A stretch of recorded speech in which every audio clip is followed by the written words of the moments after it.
6'6" Belgian forward. This De Ridder. I'm sorry if I mispronounced that, my good sir. Your game deserves better pronunciation on me, but to be fair here, hand up. It's not my strong suit. Really not my strong suit whatsoever. But this De Ridder, the Belgian 6'6" forward, 6'6" wing, I guess is kind of what I would call him. You watch his tape, a lot of three-level scoring out of him. He's physical. He's also 22 years old. All right, so this is a 22-year-old that is, I think, either 21 turning 22 or going to be 22 by the time he plays college basketball, if that is the path he's going to choose, which it is looking like he's going to do so. You are getting a kid who he has been a efficient scorer and productive at every kind of level that he's played at. Now, he plays overseas right now for Bilbao. He's been very productive with them. At the under 20 level, kind of a year and a half ago or 2 years ago, he was the MVP of the tournament playing for Belgium. He led Belgium in everything, points, assists, rebounds, whatever basketball category you want to pick. A lot of well-respected overseas kind of scouts that I follow on Twitter as well. That's actually how I saw this kid's name at first. They speak extremely highly of him. Now that could go both ways. It could be, really good, really bad. But I think the overwhelming thought on this guy is that he um, is going to be able to come in college basketball at a high major level and contribute right away.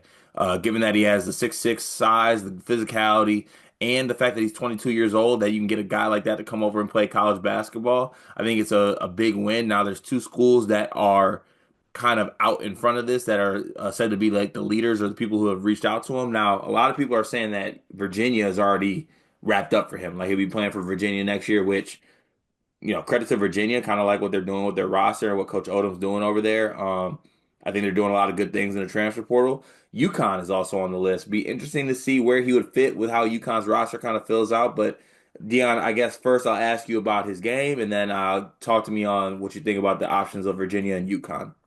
So he is 22. He'll turn 23 during his like freshman year at college, I guess. So there's no way he can be. He'll probably come over and his eligibility's got to be like junior or something.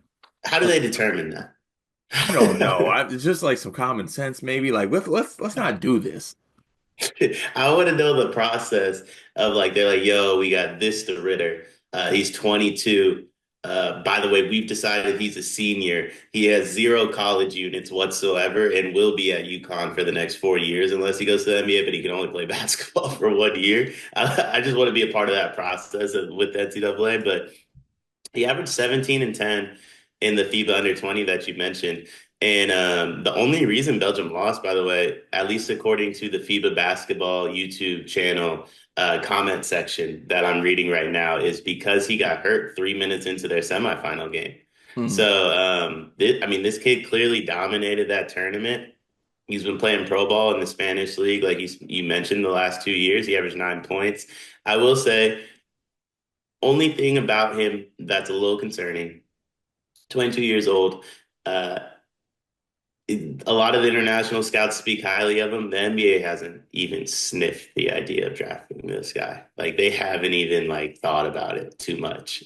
And now he's 22, coming over to play college basketball. I do believe it'll work based upon his game. Sneaky athlete, can shoot the basketball. He can pass it well. I don't want to say he rebounds well, but he can if you need him to, like he did in the under 20. Um, and I think he can kind of do a little bit of everything on the court. However, none of it, I believe he does like at a super high level. And I do think that fits a little bit more of what UConn's looking for than Virginia. This video is brought to you by Underdog Fantasy. We have a special offer for you. Promo code SLEEPERS. If you're a first-time depositor, they will give you a bonus up to $1,000 that matches 50% of your first deposit, plus a free pick. And tonight's free pick is focused on none other than Steph Curry. Card, I got a question for you. How many points does Steph Curry average? Ooh, I'm gonna go ahead and say 29. I don't have it in front of me, but that sounds about right. Certainly more than zero, I assume. Of course. Well, tonight's free pick, Steph Curry to score 1 point, higher than zero point 0.5 points. It's as much of a guarantee as you can possibly get. Underdog Fantasy, deposit as a first-time user, put in promo code SLEEPERS. Make sure you get that deposit match bonus up to $1,000 and the Steph Curry free pick. Back to the video. Yeah, I think so too. But Some other schools that are on his list as well. He had Kansas State was on there, I believe. Iowa, Providence was in the mix. I could see like Dan Hurley squint and be like, "Oh, that's Belgium, Alex Caravan." Now, I think that's a very big stretch. It's a very big squint. But this is kind of where college basketball is heading. Like you're able to go and get 22-year-olds that are playing professionally. Like he's playing professional basketball. I want to make that very, very clear. He's been a pro the last 2 years, and now he wants to come over and play college basketball. 6'8", 7-foot wingspan. Shot, yeah, I see some numbers here like 30% from three, but he was very efficient from 2-point range.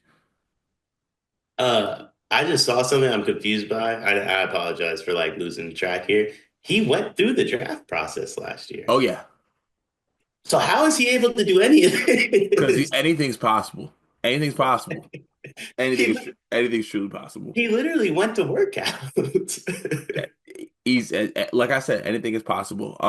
Last thing I'll say on this, shout out to my guy, Nick, and sorry, I'm once again, I believe it's Nick Kalinowski, which is on Twitter. He is Cali Drafts. Has really good like pro stuff or international stuff that I really like to pay attention to. He's extremely high on this kid, right? He said this is easily the best international prospect that's available for NCAA teams next season. Now, I don't know if I go that far, but I trust my guy Nick. I know he has good read and good feel on this one. The film I think is pretty impressive for what he's able to do. I think he will be successful in the college level, given size, physicality, age, everything like that. So it'll be interesting to see when he finalizes his choice. Dion, where do you think he ends up? I think he goes to UConn, but I want to make something unequivocally clear. If this kid is playing college basketball, free Dane Hey, immediately. hey, Free Dane until it's backwards. I'm screaming free Dane until I'm blue in the face, respectfully. I'm gonna say he goes to Virginia, because I want to. All right. So we'll see where he ends up. We'll see who's right. Shout out to this De Ridder. Interesting to see where he will end up. Where he does end up, we will have that update here on the channel.